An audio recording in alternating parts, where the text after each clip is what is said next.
प्रधानमंत्री नरेंद्र मोदी की पहचान एक वैश्विक नेता के तौर पर होती है और अब उनकी इस पहचान को और मजबूती मिलने वाली है क्योंकि पीएम मोदी को नोबेल शांति पुरस्कार देने की मांग उठी है। और ये और कोई नहीं बल्कि दिग्गज निवेशक मार्क मोवियस ने कहा वे एक महान नेता होने के साथ एक अच्छे इंसान हैं। पूरी स्टोरी आपको समझाते हैं, लेकिन इसके पहले नमस्कार, मैं हूं श्रुति श्रीवास्तव और आप देख रहे हैं न्यूज़ 18 राजस्थान का डिजिटल प्लेटफॉर्म। दरअसल देश के प्रधानमंत्री नरेंद्र मोदी ने अपनी नीतियों और फैसलों से वैश्विक पहचान बनाई। ऐसे में पीएम मोदी वैश्विक स्तर पर सभी राजनीतिक पक्षों के साथ बात करने में सक्षम है और अपने इन प्रयासों के लिए वह नोबेल शांति पुरस्कार के हकदार हैं। ये बात दिग्गज निवेशक और मोवियस इमर्जिंग अपॉर्चुनिटीज फंड के चेयरमैन मार्क मोवियस ने मंगलवार यानी कि 12 नवंबर को न्यूज एजेंसी IANS के साथ एक्सक्लूसिव बातचीत में कही है। उन्होंने कहा कि पीएम मोदी महान नेता होने के साथ साथ एक अच्छे इंसान हैं। 88 वर्षीय दिग्गज निवेशक मोवियस ने कहा कि पीएम मोदी एक बहुत ही शांतिपूर्ण शांति दूत बन सकते हैं क्योंकि दुनिया अशांति से गुजर रही है, खासकर वर्तमान पश्चिम एशिया संघर्ष और रूस यूक्रेन युद्ध के कारण। मोवियस ने आगे कहा कि पीएम मोदी एक महान नेता होने के साथ साथ एक अच्छे इंसान भी हैं। मुझे लगता है कि अंतर्राष्ट्रीय स्तर पर उनकी भूमिका तेजी से बढ़ने वाली है। उनके पास सभी राजनीतिक पक्षकारों से वार्ता करने की क्षमता है। आने वाले समय में पीएम मोदी दुनिया में महत्वपूर्ण शांति दूत बन सकते हैं। भारत में सभी देशों के साथ न्यूट्रल रहने की क्षमता है। उन्होंने आगे ये भी कहा कि नोबेल शांति पुरस्कार के बारे में बातचीत करते हुए कहा कि पीएम मोदी इस वैश्विक अवार्ड के हकदार हैं। मोवियस ने कहा कि भारत में सभी देशों के साथ न्यूट्रल रहने की क्षमता है। भारत की ये क्षमता उसे वैश्विक स्तर पर शांति के लिए मध्यस्थ बनने में उपयुक्त बनाती है। दिग्गज निवेशक ने आगे ये भी कहा कि पीएम मोदी आज दुनिया में एक प्रमुख मध्यस्थ बनने के लिए बहुत योग्य हैं।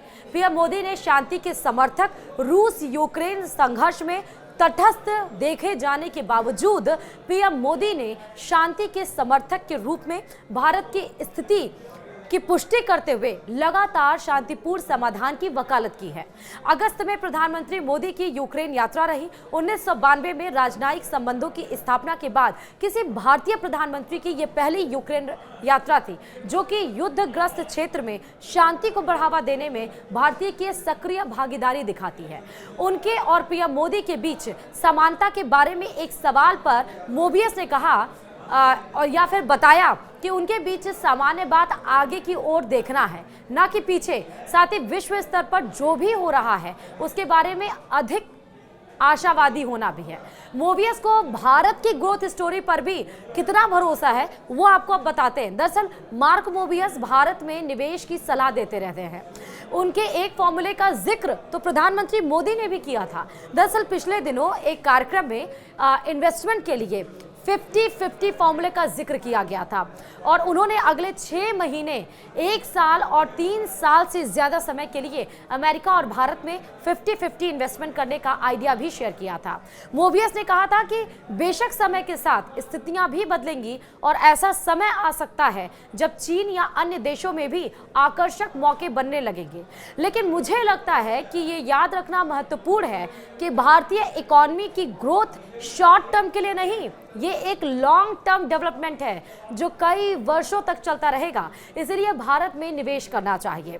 तो इस हिसाब से पीएम मोदी ने अब मोवियस के सुझाव की सराहना भी की थी। मोवियस के फॉर्मूले और टिप्पणी का जिक्र करते हुए पीएम मोदी ने कहा था कि मार्क मोवियस उन लोगों में से एक हैं जो भारत से प्रेम करते हैं। यहाँ मौजूद अवसरों के बारे में उनका उत्साह काफी कुछ संदेश देता है। देश की ग्रोथ क्षमता के बारे में मोवियस के उत्साह पर जोर देते हुए उन्होंने ये भी कहा था कि मार्क मोवियस यानी प्रधानमंत्री ने कहा था कि मार्क मोवियस जिस प्रकार भारत में होने वाले इन्वेस्टमेंट को लेकर उत्साहित है उसका बहुत बड़ा महत्व है। वो जब ग्लोबल फंड्स को कहते हैं कि अपना कम से कम 50% फंड भारत के शेयर मार्केट में इन्वेस्ट करें तो इसमें बहुत बड़ा मैसेज छिपा है। अब क्योंकि नोबेल पीस की बात हो रही है तो बताते चलें कि नोबेल पीस की बात अब हुई है, लेकिन भारतीय प्रधानमंत्री नरेंद्र मोदी एक बार फिर दुनिया के सबसे लोकप्रिय नेता बने हैं। यानी कि मॉर्निंग कंसल्ट नाम की ग्लोबल डिसीजन इंटेलिजेंस फर्म ने दुनिया के 25 देशों के प्रमुखों की अप्रूवल जो लिस्ट है वो जारी की थी, अप्रूवल रेटिंग जारी की थी, और इस लिस्ट में 69% यानी 69% रेटिंग के साथ पीएम मोदी पहले स्थान पर हैं। जबकि इससे पहले फरवरी का अगर हम जिक्र करें तो 78% की अप्रूवल रेटिंग के साथ पीएम मोदी दुनिया के सबसे लोकप्रिय नेता रह चुके हैं। यहां तक कि सोशल मीडिया पर सबसे ज्यादा लोकप्रिय नेता अगर कोई माना जाता है या है तो वो प्रधानमंत्री नरेंद्र मोदी हैं। बात अगर हम सोशल मीडिया प्लेटफॉर्म एक्स की करें तो पीएम मोदी सबसे ज्यादा फॉलो किए जाने वाले ग्लोबल लीडर बन गए हैं। पीएम के फॉलोअर्स का आंकड़ा 100 मिलियन यानी 10 करोड़ हो गया है, और पिछले 3 साल में पीएम मोदी को 30 मिलियन यानी 3 करोड़ नए लोगों ने फॉलो किया है। नरेंद्र मोदी ने 2009 में ट्विटर हैंडल एक्स की जिसकी हम बात कर रहे हैं वो ज्वाइन किया था, और ये फिगर आने के बाद पीएम मोदी ने लिखा अपने सोशल मीडिया एक्स पर कि @X पर 100 मिलियन इस वाइब्रेंट मीडियम पर आकर खुश हूं और चर्चा, बहस, इंसाइट्स और लोगों के आशीर्वाद, क्रिएटिव क्रिटिसिज्म और बहुत कुछ का आनंद लेता हूं। भविष्य में भी इसी तरह के आकर्षक समय की प्रतीक्षा कर रहा हूं।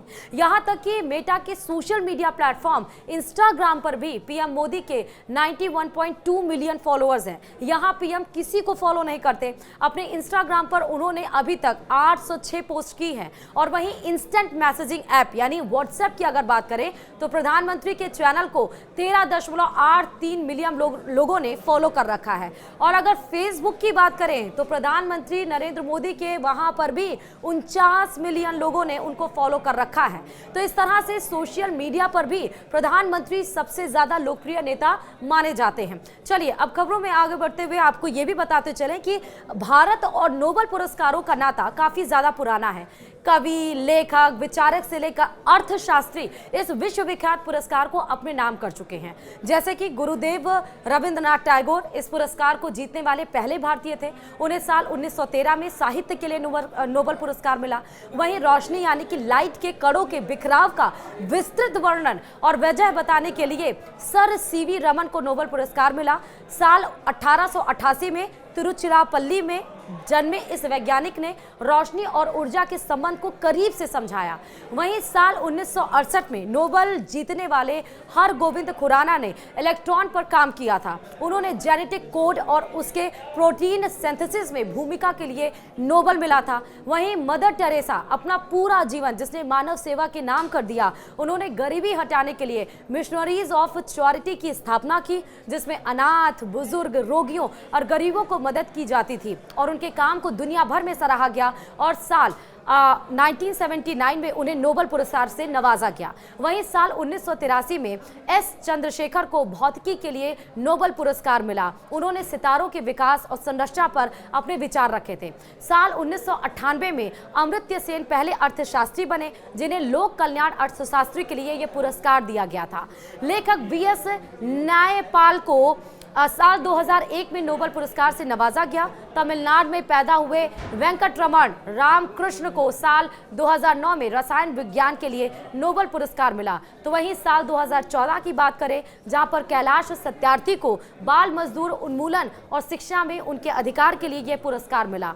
मुंबई में पैदा हुए अभिजीत बनर्जी 10वें भारतीय बने जिन्हें गरीबी हटाने की दिशा में काम करने के लिए नोबेल पुरस्कार मिला है। अब अगर प्रधानमंत्री नरेंद्र मोदी को नोबेल प्राइज मिलता है तो वह पहले देश के नेता होंगे जिन्हें देश में इस पुरस्कार यानी नोबेल प्राइज पुरस्कार के लिए नवाजा जाएगा। इसी के साथ ही इस वीडियो में फिलहाल अभी के लिए इतना ही, और खबरों के लिए देखते रहिए न्यूज़ 18 राजस्थान।